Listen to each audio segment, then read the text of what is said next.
Olá, eu sou Isabela Aguiar Prado, sou discente do programa de pós-graduação em saúde coletiva e nessa videoaula para a disciplina de epidemiologia vou falar sobre o estudo ecológico.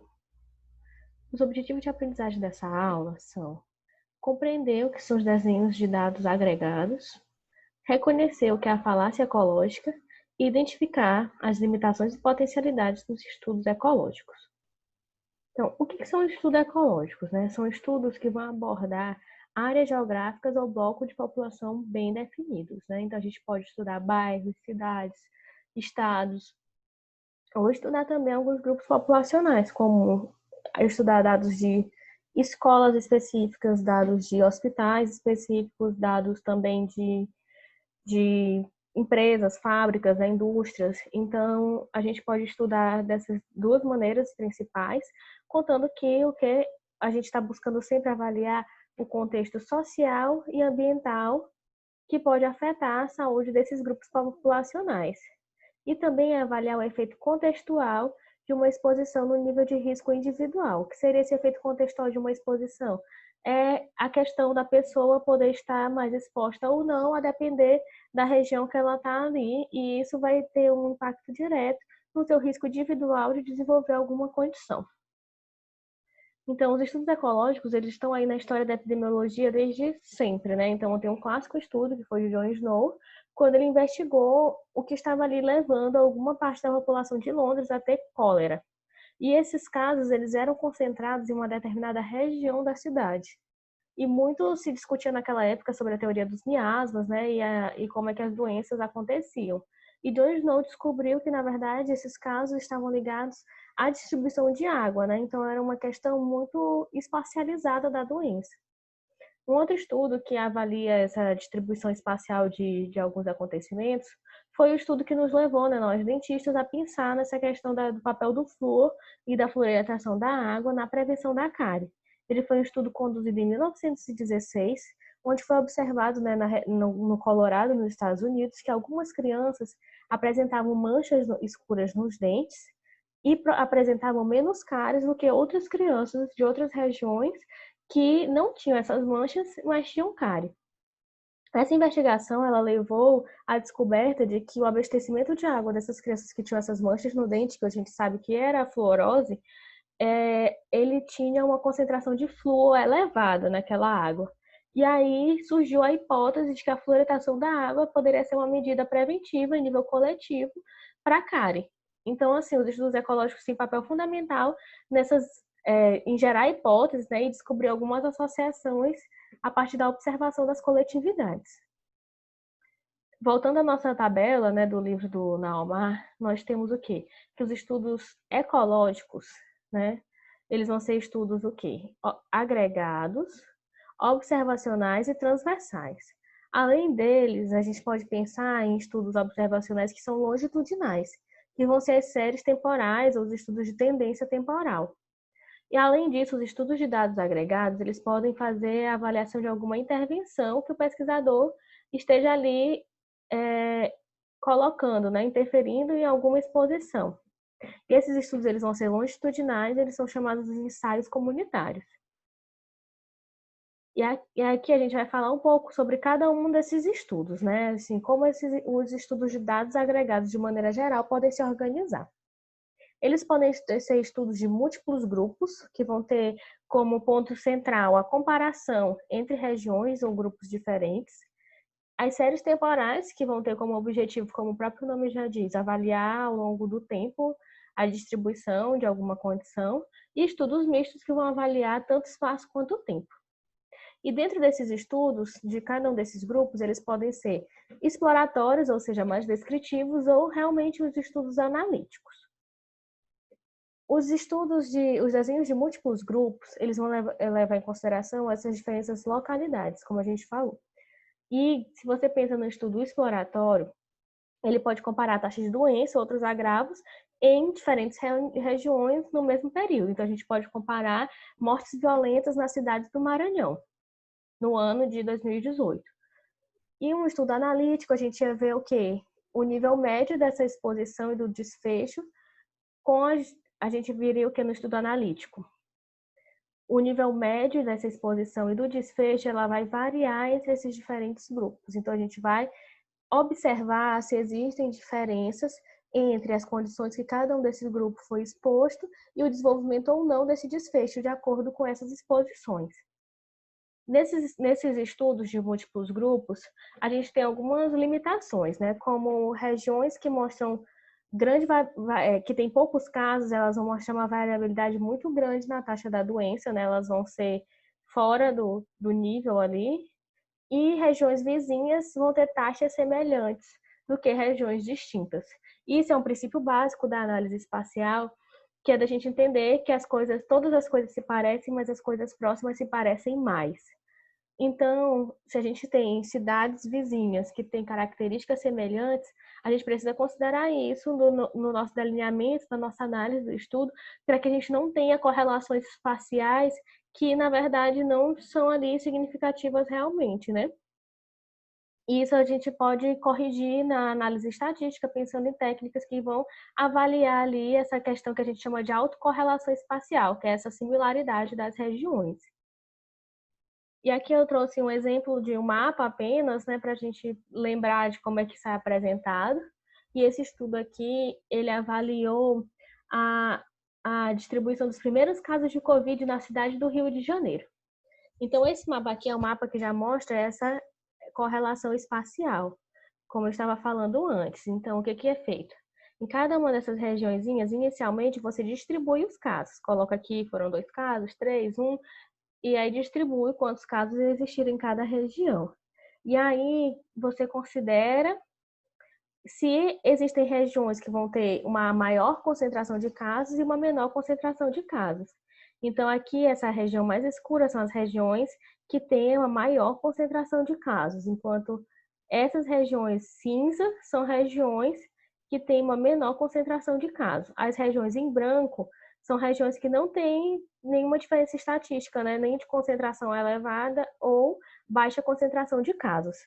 E aí, quando você faz uma análise dessa de autocorrelação espacial, você considera o que eu estava falando da similaridade das áreas próximas e pensa no que a gente chama de taxas suavizadas, né? Que são taxas que vão ser corrigidas pela similaridade espacial dessa condição.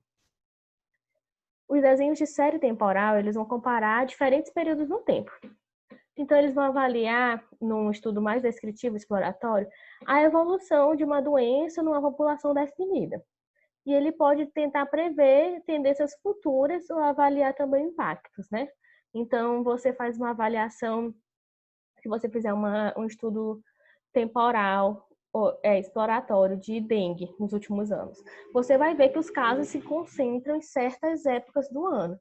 Isso vai favorecer até o desenvolvimento de políticas públicas, né? Então, você sabe em que momento do ano você pode ali estar atuando para prevenir um maior caso do número de dengue.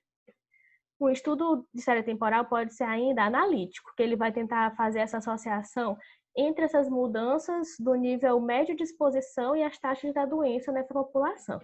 Se você considera um estudo ano a ano, algumas exposições vão ter mudanças durante o tempo, né? Se a gente pensa em poluição, 10 anos atrás a gente tinha uma exposição totalmente diferente, então você pode tentar correlacionar essa diferença do nível da exposição para alguns desfechos ao longo do tempo. Os estudos de série temporal, eles podem ter algumas limitações, né? Como a modificação dos critérios de diagnóstico ao longo do tempo. Então, se você pega dados de uma população que tinha hipertensão há 10 anos atrás e dados dessa população ao longo dos anos até hoje, você vai ter ali em algum momento quando ocorrer uma mudança de classificação sobre o que era hipertensão, né? E aí isso pode dar alguma distorção no teu dado.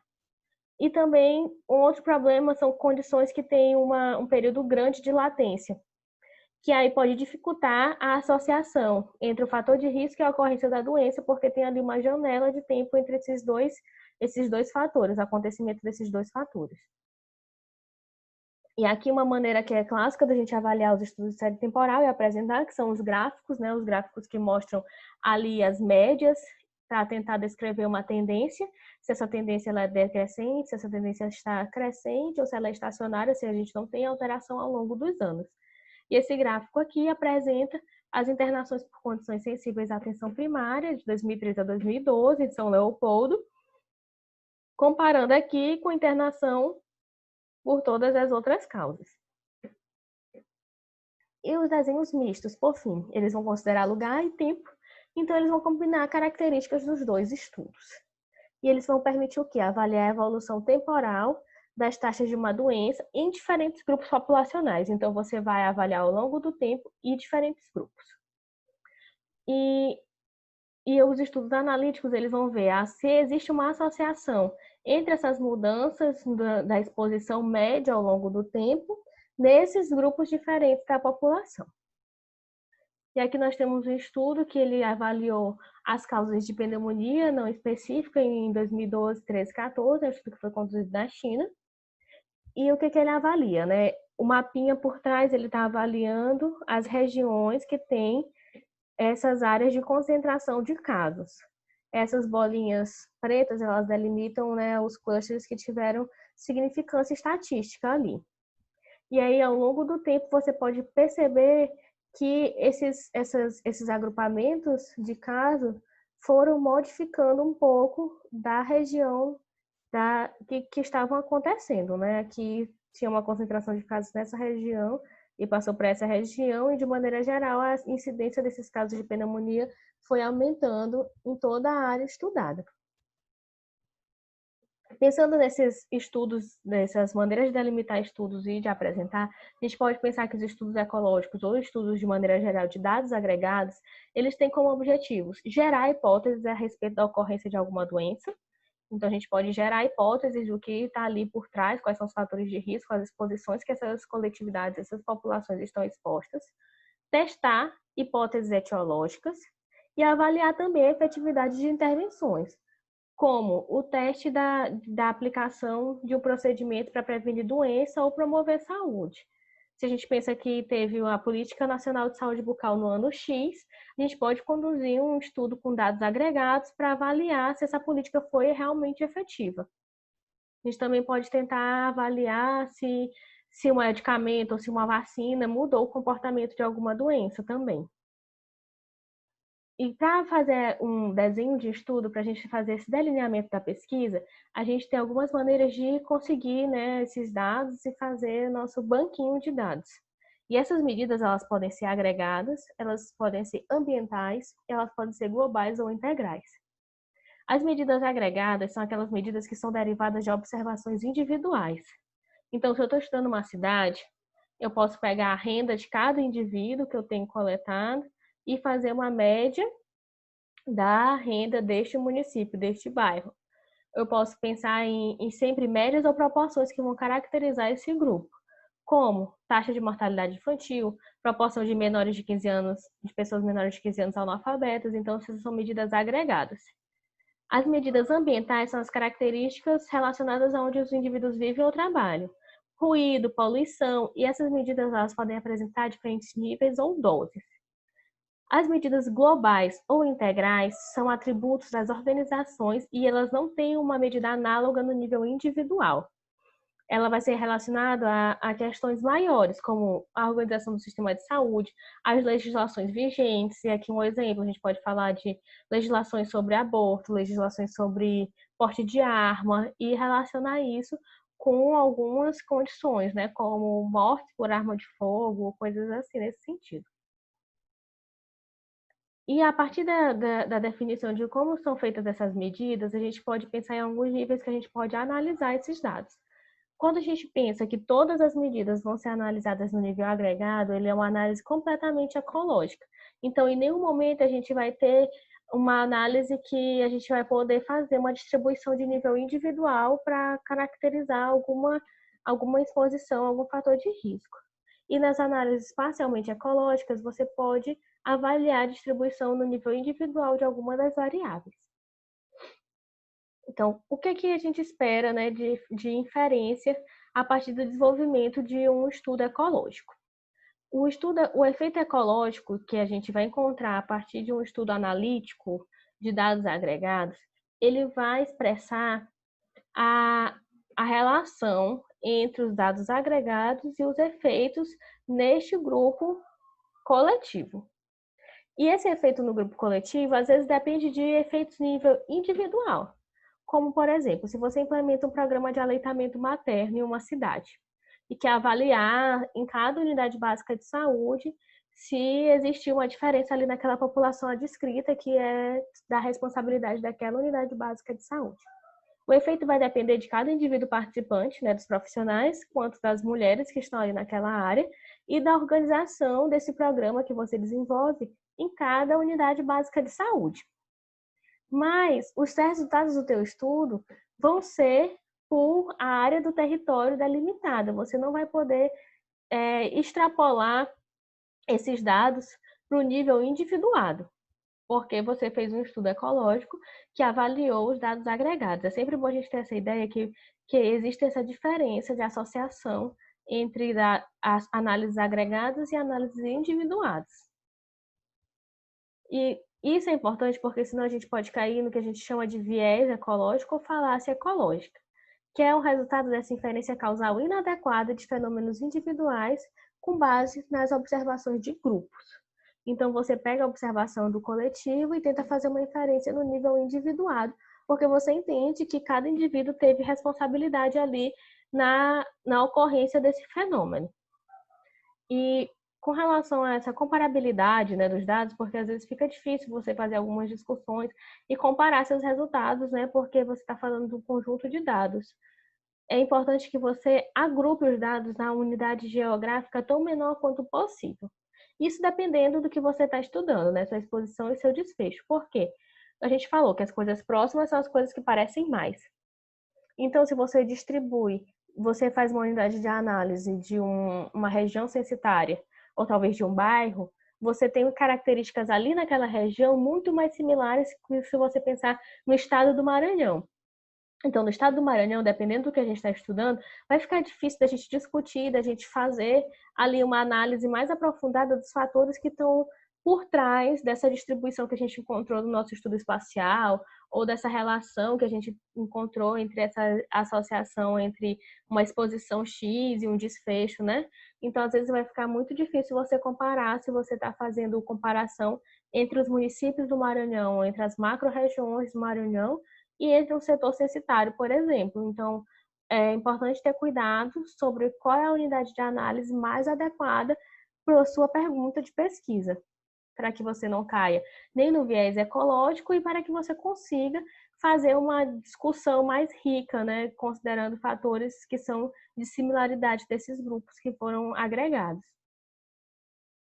Assim, quais são as limitações do estudo ecológico, né? A primeira vai ser exatamente a questão de não associar essa exposição e desfecho no nível individual. Depois, o controle de potenciais fatores de confundimento e também algumas modificações na exposição, como a gente viu, que podem acontecer ao longo do tempo, ou então na classificação da doença, isso aí é uma dificuldade, uma limitação. Outra limitação, a utilização de medidas agregadas pode ser menos acurada, então às vezes você usa um dado secundário, então você avalia um consumo se você quer falar sobre álcool, né? Então você avalia o consumo de álcool a partir de compras de bebidas em uma determinada cidade.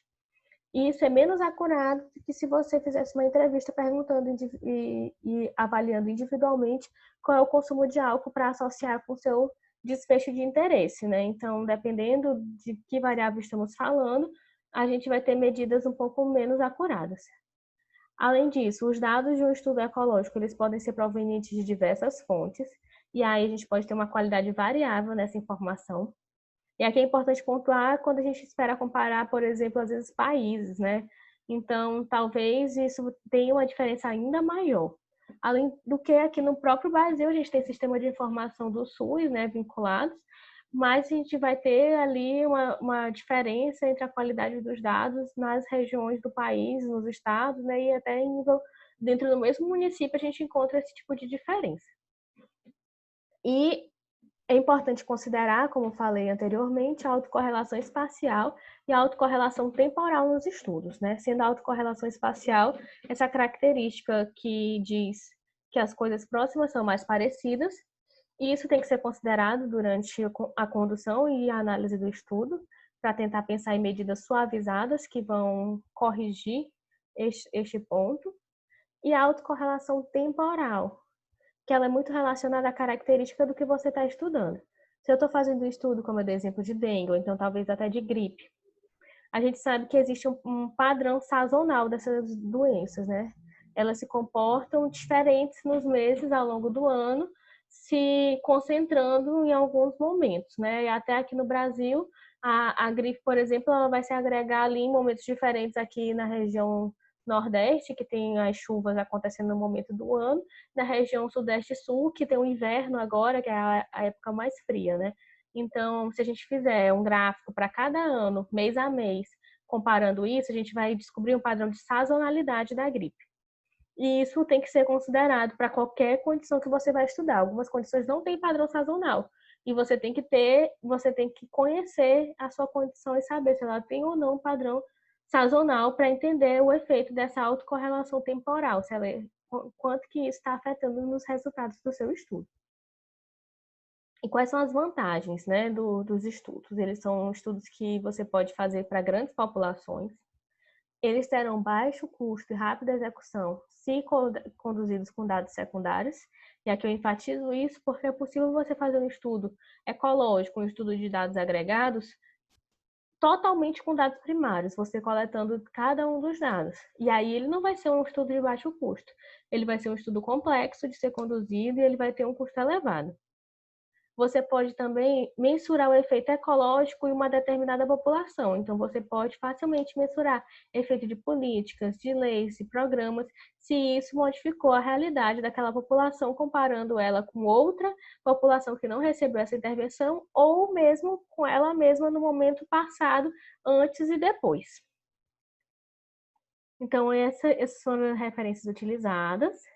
E eu espero que com essa aula você tenha compreendido um pouco sobre o desenho de estudo ecológico e dos outros estudos de dados agregados, compreendendo quais são os fatores que a gente considera durante o planejamento desse delineamento, entendendo o que é a falácia ecológica, qual é a diferença de se avaliar em nível individual e nível agregado, e qual é a grande potencialidade, né, de você ter estudos que conseguem avaliar a coletividade e suas características próximas que podem gerar hipóteses, podem modificar a maneira que a gente se organiza, né? O cuidado do processo de saúde e doença. Obrigada.